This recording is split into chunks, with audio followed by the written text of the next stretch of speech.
성도 여러분, 수요일이 되었습니다. 오늘도 주님께 주신 은혜의 말씀 잘 기억하고 세미한 음성으로 말씀하시는 세미한 소리를 잘 들으셔서 여러분에게 심령에 콕 박혀서 하나님의 은혜가 여러분들의 삶 속에 가득하기를 소망합니다.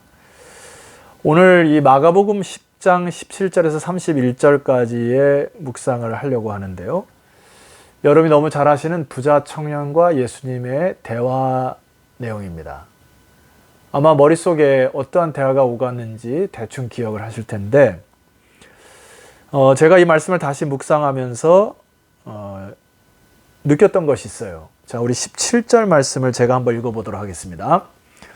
예수께서 길에 나가실새 한 사람이 달려와서 꿇어앉아 묻자오되 선한 선생님이여 내가 무엇을 하여야 영생을 얻으리까? 자, 이 부자 청년이 예수님을 뭐라고 부르고 있습니까? 선한 선생님.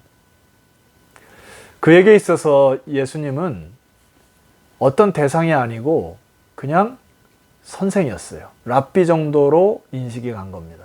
그리고 많은 사람들이 그를 선하다 하니까 선한 선생님이여 라고 표현을 했고, 주변에 많은 사람들이 예수를 통하여 가장 많이 나오는 단어가 영생이라는 단어가 나오니까 그에게 가서 어떻게 하면 영생을 얻겠습니까? 라고 질문을 하는 수준의 청년임을 기억하셔야 합니다. 예수님이 그 부자 청년에게 이 내용의 스토리를 보시면 이렇게 제안을 하고 있습니다. 얘야, 내 손에 쥐고 있는 것이 무엇이냐?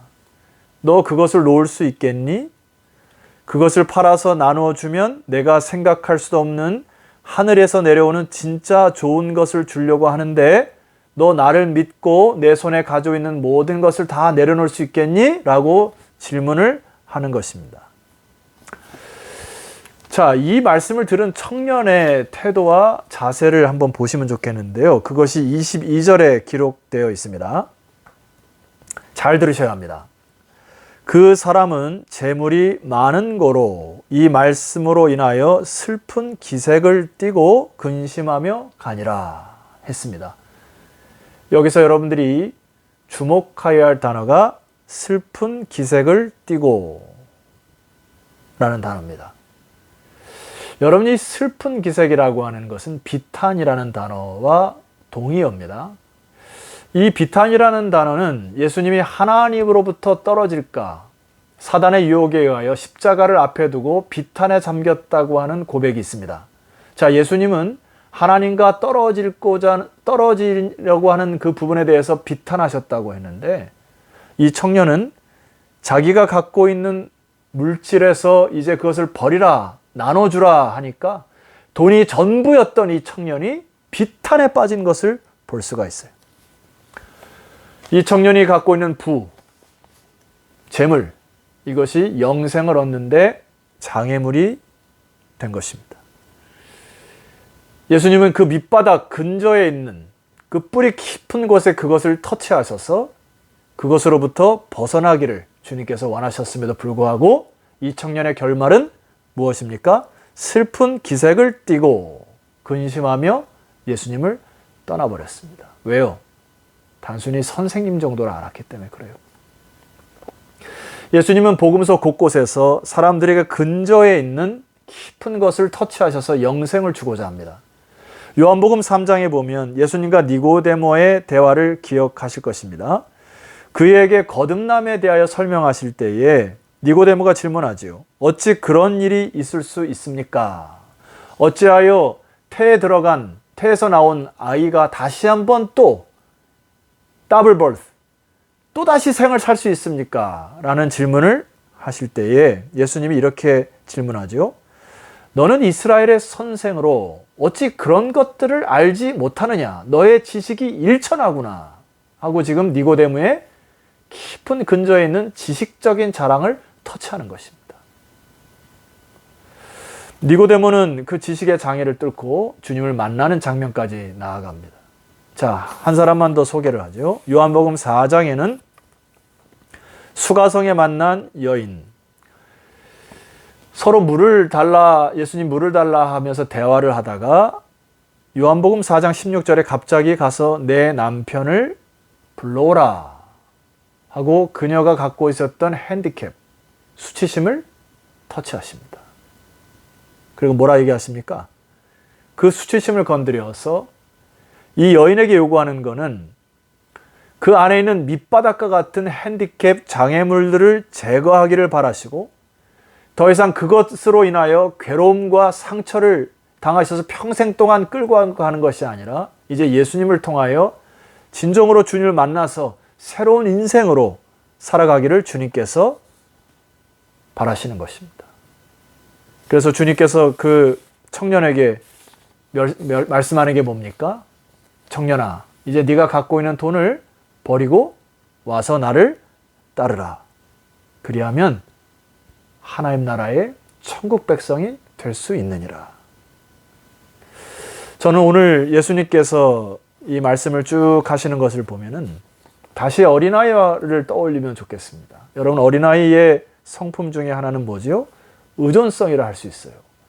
의존성이라는 게 뭡니까? 철저히 믿는 거죠.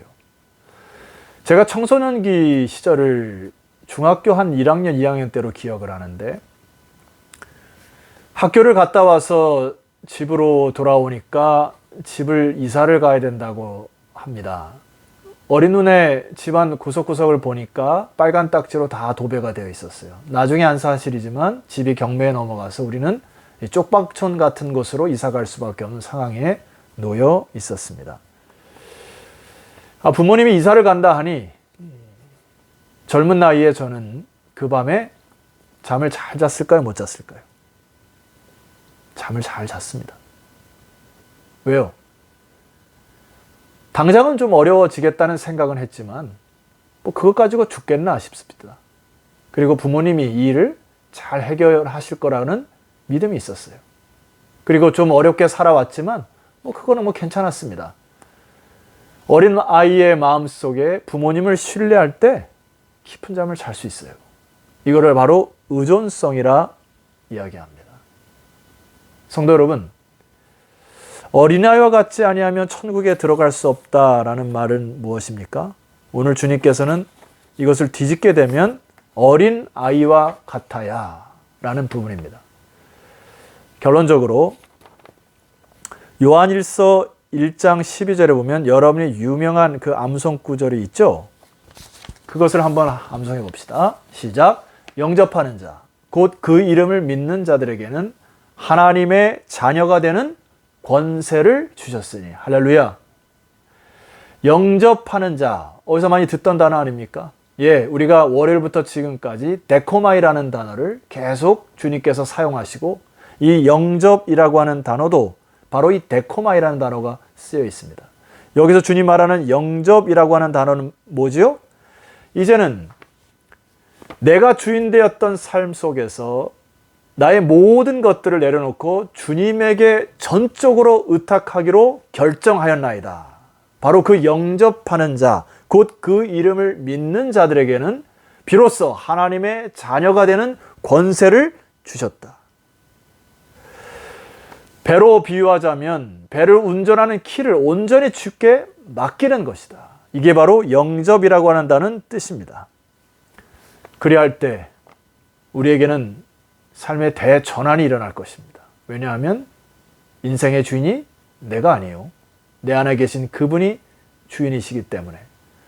내가 사랑했던 부자 청년이 꽉 쥐었던 돈의 권세 버리기 시작할 때 주님께서 권세를 회복할 것이고, 여러분이 갖고 있었던 알량한 지식을 내려놓을 때 주님의 거룩한 지혜가 들어올 것이고, 여러분이 갖고 있던 수치심 주님이 다 오셔서 여러분 치료하시는 그 역사를 경험할 때 비로소 마음의 샬롬, 평화가 찾아올 것입니다.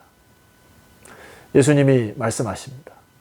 네가 갖고 있는 것 다 내려놓고 이제 나를 따르라 말씀하십니다.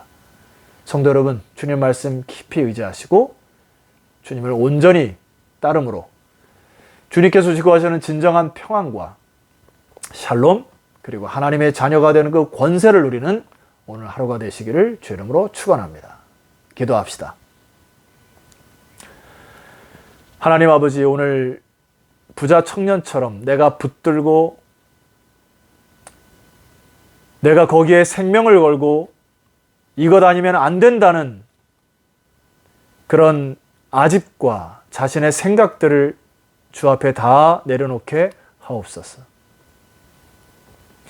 이제 나의 영혼의 주인이신 주님을 온전히 영접하여 철저히 의존함으로 아버지께서 주시는 자녀의 권세로 이 세상 살아갈 수 있는 그런 믿음의 사람들이 다 되게 하옵소서. 그리고 내가 쌓아왔던 모든 것들이 다 헛될 것이기 때문에 이제 주님만을 의지하면서 주님을 따라가는 그런 결단의 하루가 되게 하옵소서. 예수 그리스도 이름으로 기도드렸사옵나이다. 아멘. 예, 우리는 예수 그리스도를 믿는 믿음 위에 하나님의 자녀가 되는 권세를 누린 자들이기 때문에 오늘 하루도 하나님의 자녀로 행복하고 또 기쁘고 승리하며 살아가시기를 주 이름으로 축원합니다. 내일 뵙겠습니다.